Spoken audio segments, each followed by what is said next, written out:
बिस्मिल्लाहिर्रहमानिर्रहीम। S1 sports के साथ आपका मेज़बान इमरानुल्लाह खान एक और स्पेशल वीडियो के साथ आपकी खिदमत में हाजिर है।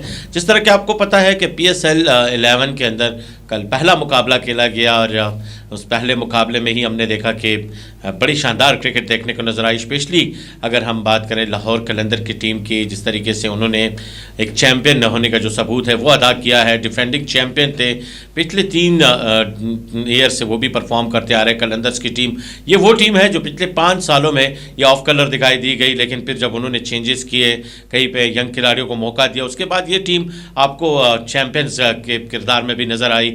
और जिस तरीके से लास्ट PSL 10 के अंदर उन्होंने तीसरा टाइटल अपने नाम किया और उसके बाद ये सिलसिला अभी तक रुका नहीं। शाहीन शाह अफरीदी की क़यादत में लाहौर कलंदर की परफॉर्मेंसेस दिन ब दिन बेहतर होती जा रही है। और उनकी परफॉर्मेंसेस में कल भी हमने देखा जब शाहीन अफरीदी ने टॉस जीता, उन्होंने फैसला किया पहले बैटिंग करने का और वो फैसला उनके लिए दुरुस्त साबित हुआ। जिस तरीके से फ़खर जमान और मोहम्मद नईम ने आगाज़ किया, उसके बाद उन्होंने एक पार्टनरशिप कायम की, लेकिन फिर से उसके बाद कहीं ना कहीं पे जब विकेटें गिरती गई तो वो सिलसिला भी साथ साथ में चलता गया। अब्दुल्ला शफीक 4 रन बनाने के बाद आउट हुए। उसके साथ हमने देखा कि उनके जो बैटर्स थे वो वक्फन वह चलते गए, लेकिन जो सिलसिला था वो रुका नहीं। 10 रन पर ओवर बनाना उनके लिए कोई मुश्किल नहीं था और उन्होंने उस टारगेट को बड़े अच्छे तरीके से, यानी 199 रन बनाए उन्होंने टोटल, और उनके 6 विकेटें गंवाई, जिसमें फ़खर जमान नुमाया स्कोरर रहे। उन्होंने शानदार बैटिंग की, उन्होंने 53 रन की बारी खेली और उस बारी के बदौलत ही ये मुमकिन हो सका कि 199 तक कलंदर की टीम पहुंची। लेकिन दूसरी साइड पर हैदराबाद की टीम का आगाज़ अच्छा नहीं था। तवक्को की जा रही थी कि लोबोशैन, सैम अयूब बेहतर परफॉर्म करेंगे, वो इस मैच में एक रोल अदा करेंगे जिस तरह उन्होंने ICC के इवेंट्स में परफॉर्म किया, इंटरनेशनल सर्कट्स में वो परफॉर्म करते आ रहे, लेकिन ऐसा हुआ नहीं। और उसके बाद जिस तरीके से बॉलिंग की गई, स्पेशली अगर मैं उबैद शाह की बॉलिंग की बात करूं, यंगस्टर हैं और उन्होंने बताया अपनी काबिलियत का एक सबूत दिया, जिससे 2 विकेटें भी हासिल की। साथ में हारिस रऊफ जो एक मेन बॉलर है इस वक्त कलंदर्स की टीम के अंदर, और कलंदर की टीम ने इस मुकाबले में फ़तह हासिल करके एक पहली फ़तह भी दर्ज की। और उनके बॉलर्स की परफॉर्मेंसेज और फिर उनके बैटर के परफॉर्मेंसेज, लग रहा था कि मास सदाकत खेलेंगे, लेकिन एक बहुत बड़ा ब्लंडर किया हैदराबाद की टीम ने। मास सदाकत को ना खिलाने का जो फैसला था वो एक अच्छा फैसला नहीं था। उसकी जगह पे उन्होंने एक दूसरी इरफान खान न्याजी को खिलाया, उसको भी, उनसे भी वो परफॉर्म ना हो सका। साथ साथ में उस्मान खान भी ऑफ कलर नज़र आए। तो हैदराबाद की टीम का सफ़र अच्छा नहीं रहा पहले मुकाबले के अंदर और एक बड़े मार्जिन से।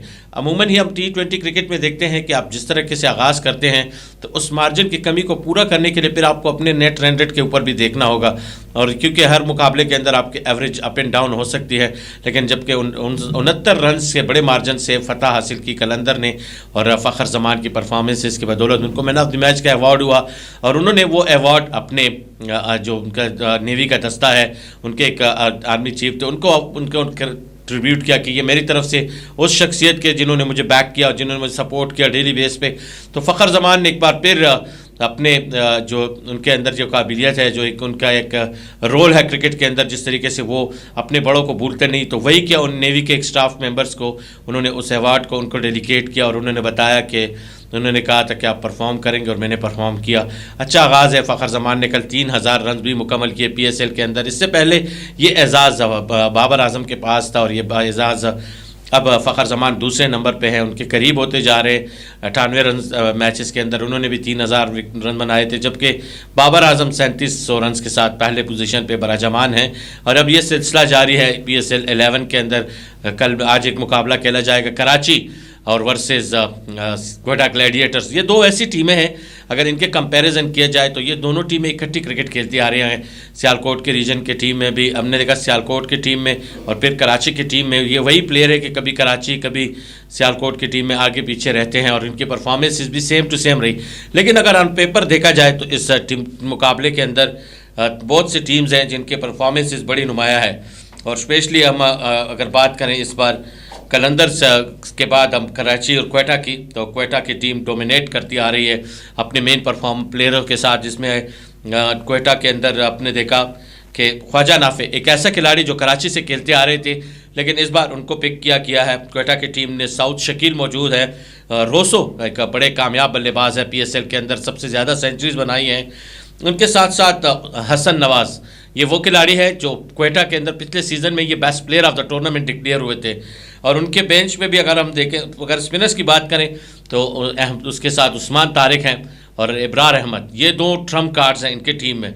लेकिन दूसरी साइड पे कराची किंग एक ऐसी टीम है, डेवर वार्नर की क़यादत में, वो आज ग्राउंड में उतरेगी और उनकी परफॉर्मेंसेज में फिर आप देखेंगे कि एक वाज़ेह फ़र्क दिखाई देगा आपको, क्योंकि डेविड वार्नर तो इंटरनेशनल क्रिकेट से तो रिटायर है, लेकिन लीग क्रिकेट में और बिग बैश में हमने देखा उनकी सेंचुरीज पे सेंचुरीज, उनकी परफॉर्मेंसेज। लेकिन फिर उसके बाद यूएई से खेलने वाले कप्तान मोहम्मद वसीम, ये उनके टॉप ऑर्डर के बल्लेबाज हैं और परफॉर्म करते आ रहे हैं। सलमान अली आगा मौजूद है, साद बेग मौजूद हैं।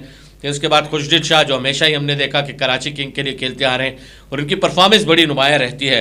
आज़म खान, ये पावर हिटर हैं, विकेटों के पीछे नज़र आएंगे।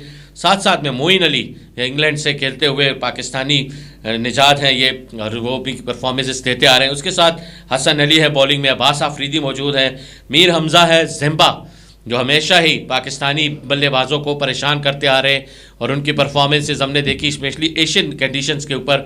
जब भी आप उनको बॉलिंग के लिए लेके आते हैं तो आपको बैक थ्रू देते हैं। अगर शादाब खान के मुकाबले में इनको देखा जाए तो ये बेहतर बॉलर हैं, क्योंकि ये वाइट बॉल के अभी टॉप बॉलर्स में भी आ रहे हैं और विकटें ले रहे हैं, आहिस्ता आहिस्ता से अपने आप को मनवा रहे हैं। लेकिन PSL 11 में ये इनका एक नया एक्सपीरियंस होगा। इनकी परफॉर्मेंसेज, इनके स्किल्स, इनकी परफॉर्मेंसेज की वजह से कराची की टीम भी आगे आ सकती है। लेकिन ये शानदार मुकाबला है। क्वेटा और कराची के माबैन हमेशा ही एक टक्कर रही क्रिकेट के अंदर। इनकी परफॉर्मेंसेज, इनकी जो एनर्जी है, एक दूसरे के अगेंस्ट ये परफॉर्म करते आ रहे हैं। लेकिन आज देखते हैं कि किस टीम का पल्ला भारी रहता है। ये तो आप लोगों ने कमेंट्स में ही बताना है, कौन सा खिलाड़ी आगे रहेगा, कौन सा पीछे रहेगा। लेकिन ऑन पेपर अगर देखा जाए तो कराची टीम को थोड़ा सा एज हासिल है, क्योंकि उनके टॉप ऑर्डर से लेकर एंड तक उनके जो टीम मेट्स हैं, अगर अब्बास आफरीदी की बात की जाए, जब वो आखिर में आएंगे तो वो भी पावर हिटिंग करते हैं। मोइन अली बॉलिंग के साथ बैटिंग करते हैं, वो भी पावर हिटर हैं। आज़म खान विकेटों के पीछे होंगे, खुशदिल शाह बॉलिंग प्लस बैटिंग करते हैं। तो काफ़ी ऑप्शन है कराची की टीम के पास। एज फास्ट बॉलिंग के अंदर मीर हमज़ा उनके मेन बॉलर हैं, जिस तरीके से वो नए बॉल से बॉल करते हैं, अंदर की तरफ ले आते हैं राइट हैंडर के लिए और बाहर निकालते हैं लेफ्ट हैंडर के लिए। तो तमाम टीमों में, हम दोनों टीम्स में अगर हम देखें तो नौजवान क्रिकेटर्स के साथ साथ एक्सपीरियंस क्रिकेटर का एक बड़ा रुझान है। एक कंप्लीट मैच देखने को नज़र आएगा। जिस तरह कल हमने देखा कि हैदराबाद की टीम ने इतनी अच्छी परफॉर्मेंसेस नहीं दी बैटिंग में और फिर बॉलिंग में भी उस तरह नहीं रहे, क्योंकि अभी उनका नया सफ़र है, उन्होंने आगाज़ करना है। फिर उसके साथ साथ ये सफ़र अब उनका जारी रहेगा। लेकिन कल हमने दो इश्यूज़ भी देखे इस PSL 11 के शुरू होते ही। जो इश्यूज़ हैं वो शुरू हो गए। कल हमने देखा कि पहले ओवर के बाद दूसरे ओवर में जब आकिब जावेद बॉलिंग करने आए तो उन्होंने गेंद की ऑप्शन से बाहर निकली और विकेट कीपर के ग्लव्स तक जब पहुंची तो लोबोशेन के पास वो गेंद गई और उन्होंने अपने शर्ट के उल्टे हिस्से की तरफ से जाके उस शर्ट को, बॉल को चमकाने की कोशिश की। और ऐसा हमने बड़ा कम देखा है कि नए बॉल से ही आप बॉल को शाइन करना शुरू करें और उसका आपके ट्राउज़र या शर्ट का जो कलर है वो बॉल पे लग जाए।